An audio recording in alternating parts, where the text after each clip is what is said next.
दोस्तों नमस्कार। दोस्तों, अगर भगवान शिव यह कहानी माता पार्वती को नहीं सुनाई होती तो आज अमरनाथ की गुफा नहीं होती। तो दोस्तों, क्या है अमरनाथ की गुफा का रहस्य? चलो कहानी के माध्यम से हम तुम्हें बताते हैं और कहानी को शुरू से और लास्ट तक ज़रूर देखना। जो भी कहानी को ध्यान से सुनता है भगवान शिव उस पर अपना हाथ जरूर रखते हैं। तो इसलिए दोस्तों कहानी को ध्यान से सुनना और इसमें बताएंगे कि कैसे हो गया था एक कबूतर का जोड़ा अजर और अमर। तो कहानी के माध्यम से स्टार्ट करते हैं। अगर भगवान शिव ने यह कहानी न सुनाई होती तो अमरनाथ गुफा नहीं होती। माँ पार्वती ने भगवान शिव से एक सवाल पूछा, जिसके बाद भोलेनाथ ने एक कहानी सुनाई और अमर हो गया कबूतर का जोड़ा।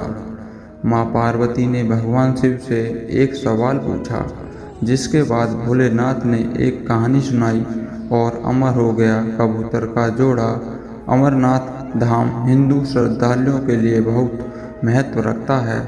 जम्मू कश्मीर की वादियों में स्थित अमरनाथ धाम जाने के लिए भगवान शिव के भक्त साल भी इंतजार करते हैं। चार धाम की तरह भक्तगण इस पूजनीय यात्रा को जीवन में एक बार करने की इच्छा अवश्य रखते हैं।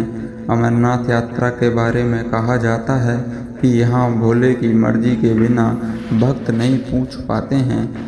जिसे भगवान शिव बुलाना चाहते हैं वही उनका दर्शन कर पाते हैं। अमरनाथ यात्रा हर साल जून जुलाई के महीने में शुरू होती है और इस साल भी यह शुरू हो चुकी है।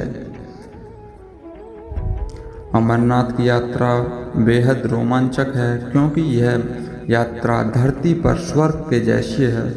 हिमालय की गोदी में स्थित अमरनाथ हिंदुओं का सबसे ज़्यादा आस्था वाला पवित्र तीर्थ स्थल है। अमरनाथ की खासियत पवित्र गुफा में बर्फ से शिवलिंग का बनना है। प्राकृतिक हिम से बनने के कारण ही इसे हिमानी शिवलिंग या बर्फानी बाबा भी कहा जाता है।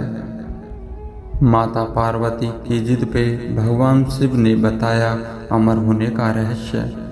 एक पौराणिक कथा के अनुसार जब देवी पार्वती ने भगवान शिव से अमृतत्व के रहस्य को प्रकट करने के लिए कहा, जो वे उनसे लंबे समय से छुपा रहे थे, तो यह रहस्य बताने के लिए भगवान शिव पार्वती को हिमालय की इस गुफा में ले गए ताकि उनका यह रहस्य कोई भी न सुन पाए।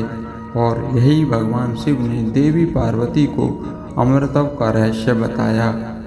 पुराणों में वर्णित है कि एक बार माता पार्वती ने भगवान शिव से पूछा, आप अजर अमर हैं और मुझे हर जन्म के बाद नए शव रूप में आकर फिर से वर्षों की कठोर तपस्या के बाद आपको प्राप्त करना होता है। मेरी इतनी कठोर परीक्षा क्यों? और आपके कंठ में पड़ी है नरमुंड माला तथा आपके अमर होने का रहस्य क्या है?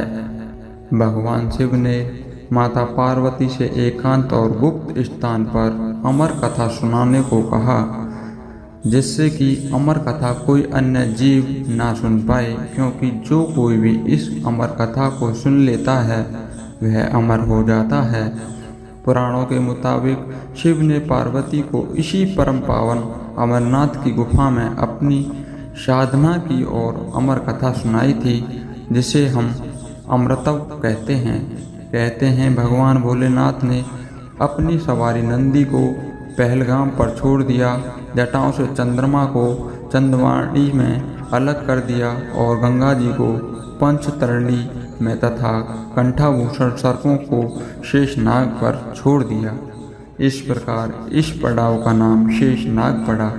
अगला पड़ाव गणेश पड़ता है।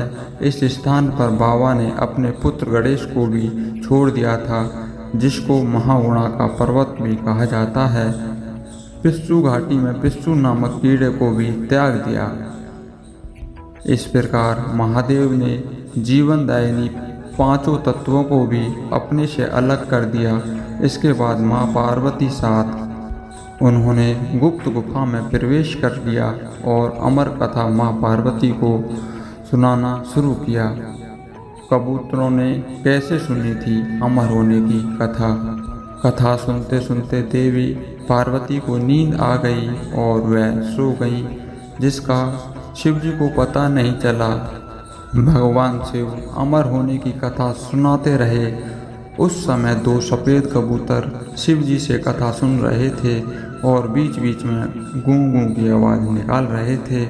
भगवान शिव को लगा कि माता पार्वती कथा सुन रही है और बीच बीच में हुंकार भर रही है। इस तरह दोनों कबूतरों ने अमर होने की पूरी कथा सुन ली। कथा समाप्त होने पर भगवान शिव का ध्यान पार्वती की ओर गया, जो सो रही थी। जब महादेव की दृष्टि कबूतरों पर पड़ी तो वो क्रोधित हो गए और उन्हें मारने के लिए आगे बढ़े। इस पर कबूतरों ने भगवान शिव से कहा कि हे प्रभु, हमने आपसे अमर होने की कथा सुनी है। यदि आप हमें मार देंगे तो अमर होने की यह कथा झूठी हो जाएगी। इस पर भगवान शिव ने कबूतरों को जीवित छोड़ दिया और उन्हें आशीर्वाद दिया कि तुम सदैव इस स्थान पर शिव पार्वती के प्रतीक चिन्ह के रूप में निवास करोगे। अंत में यह कबूतर का जोड़ा आज अमर हो गया। ऐसा कहते हैं आज भी इन दोनों कबूतरों को दर्शन भक्तों को यहाँ प्राप्त होते हैं और इस तरह से यह गुफा अमर कथा की साक्षी हो गई। इसका नाम अमरनाथ गुफा के नाम से भी प्रसिद्ध हो गया। दोस्तों, अगर आपको भोलेनाथ बाबा की यह कहानी पसंद आई हो तो कहानी को लाइक, शेयर, कमेंट और हमारे चैनल को सब्सक्राइब ज़रूर करना। और भी ऐसी अच्छी भगवान शिव की कहानी सुनने के लिए हमारे चैनल को सब्सक्राइब ज़रूर करना। धन्यवाद।